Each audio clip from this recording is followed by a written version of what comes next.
السلام علیکم ورحمۃ اللہ وبرکاتہ۔ سیرت النبی صلی اللہ علیہ وسلم 48واں باب، ہجرت کا آغاز۔ اگلے سال قبیلہ خزرج کے 10 اور قبیلہ اوس کے 2 آدمی مکہ آئے۔ ان میں سے 5 وہ تھے جو پچھلے سال عقبہ میں آپ صلی اللہ علیہ وسلم سے مل کر گئے تھے۔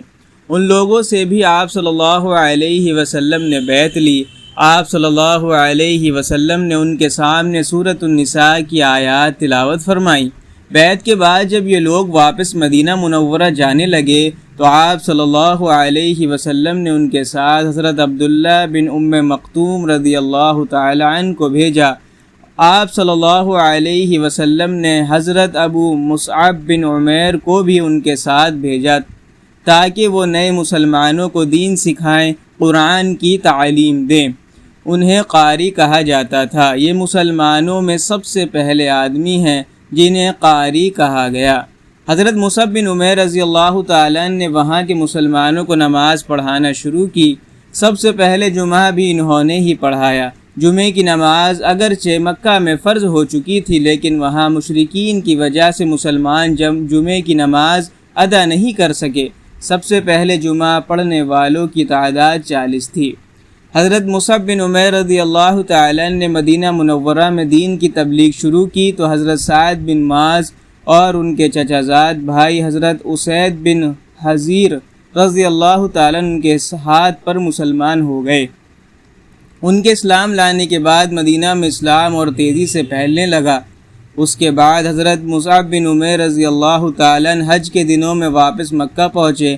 مدینہ منورہ میں اسلام کی کامیابیوں کی خبر سن کر آپ صلی اللہ علیہ وسلم بہت خوش ہوئے۔ مدینہ منورہ میں جو لوگ اسلام لا چکے تھے ان میں سے جو حج کے لیے آئے تھے انہوں نے فارغ ہونے کے بعد مینا میں رات کے وقت آپ صلی اللہ علیہ وسلم سے ملاقات کی۔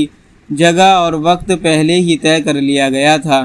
ان لوگوں کے ساتھ چونکہ مدینہ سے مشرک لوگ بھی آئے ہوئے تھے اور ان سے اس ملاقات کو پوشیدہ رکھنا تھا، اس لیے یہ ملاقات رات کے وقت ہوئی۔ یہ حضرات کل 73 مرد اور 6 عورتیں تھیں۔ ملاقات کی جگہ عقبہ کی گھاٹی تھی۔ وہاں ایک ایک دو دو کر کے جمع ہو گئے۔ اس مجمع میں 11 آدمی قبیلہ اوس کے تھے۔ پھر آپ صلی اللہ علیہ وسلم تشریف لائے۔ آپ صلی اللہ علیہ وسلم کے چچا حضرت عباس بن عبد المطلب رضی اللہ تعالیٰ بھی ساتھ تھے۔ ان کے علاوہ آپ صلی اللہ علیہ وسلم کے ساتھ کوئی نہیں تھا۔ حضرت عباس رضی اللہ تعالیٰ بھی اس وقت تک مسلمان نہیں ہوئے تھے۔ اس وقت آپ صلی اللہ علیہ وسلم گویا اپنے چچا کے ساتھ آئے تھے تاکہ اس معاملے کو خود دیکھیں۔ ایک روایت کے مطابق اس موقع پر حضرت ابو بکر صدیق رضی اللہ تعالیٰ اور حضرت علی رضی اللہ تعالیٰ بھی ساتھ آئے تھے۔ سب سے پہلے حضرت عباس رضی اللہ تعالیٰ نے ان کے سامنے تقریر کی۔ انہوں نے کہا، تم لوگ جو عہد و پیمان ان رسول صلی اللہ علیہ وسلم سے کرو اس کو ہر حال میں پورا کرنا۔ اگر پورا نہ کر سکو تو بہتر ہے کہ کوئی عہد و پیمان نہ کرو۔ اس پر ان حضرات نے وفاداری نبھانے کے وعدے کیے۔ تب نبی اکرم صلی اللہ علیہ وسلم نے ان سے ارشاد فرمایا، تم ایک اللہ کی عبادت کرو اور اس کے ساتھ کسی کو شریک نہ ٹھہراؤ۔ اپنی ذات کی حد تک یہ کہتا ہوں کہ میری حمایت کرو اور میری حفاظت کرو۔ اس موقع پر ایک انصاری بولے، اگر ہم ایسا کریں تو ہمیں کیا ملے گا؟ آپ صلی اللہ علیہ وسلم نے ارشاد فرمایا، اس کے بدلے تمہیں جنت ملے گی۔ اب وہ سب بول اٹھے، یہ نفع کا سودا ہے، ہم اسے ختم نہیں کریں گے۔ اب ان سب نے نبی صلی اللہ علیہ وسلم سے بیعت کی، حضور صلی اللہ علیہ وسلم کی حفاظت کا وعدہ کیا۔ حضرت براء بن معرور رضی اللہ تعالیٰ نے کہا، ہم ہر حال میں آپ صلی اللہ علیہ وسلم کا ساتھ دیں گے، آپ صلی اللہ علیہ وسلم کی حفاظت کریں گے۔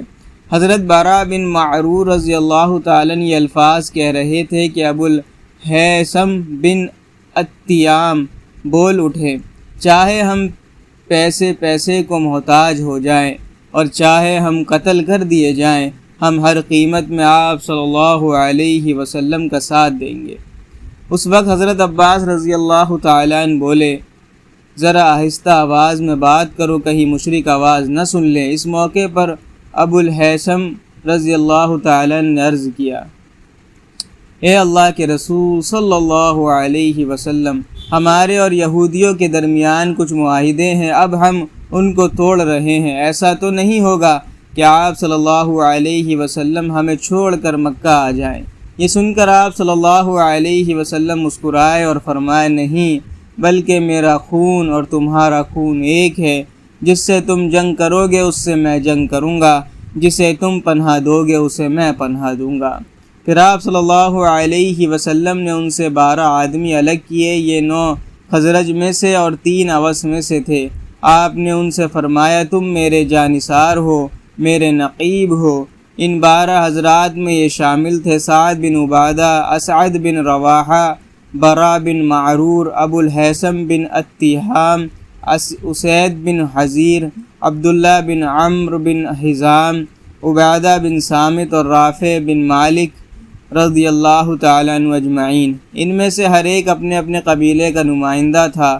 آپ صلی اللہ علیہ وسلم نے ان جانثاروں سے فرمایا، تم لوگ اپنی اپنی قوم کی طرف سے اس طرح میرے کفیل ہو جیسے عیسیٰ علیہ السلام کے 12 حواری ان کے کفیل تھے، اور میں اپنی قوم یعنی مہاجروں کی طرف سے کفیل اور ذمہ دار ہوں۔ اس بیعت کو بیعت عقبہ ثانیہ کہا جاتا ہے۔ یہ بہت اہم تھی۔ اس بیعت کے ہونے پر شیطان نے بہت واویلا کیا، چیخا اور چلایا، کیونکہ یہ اسلام کی ترقی کی بنیاد تھی۔ جب یہ مسلمان مدینہ پہنچے تو انہوں نے کھل کر اپنے اسلام قبول کرنے کا اعلان کر دیا۔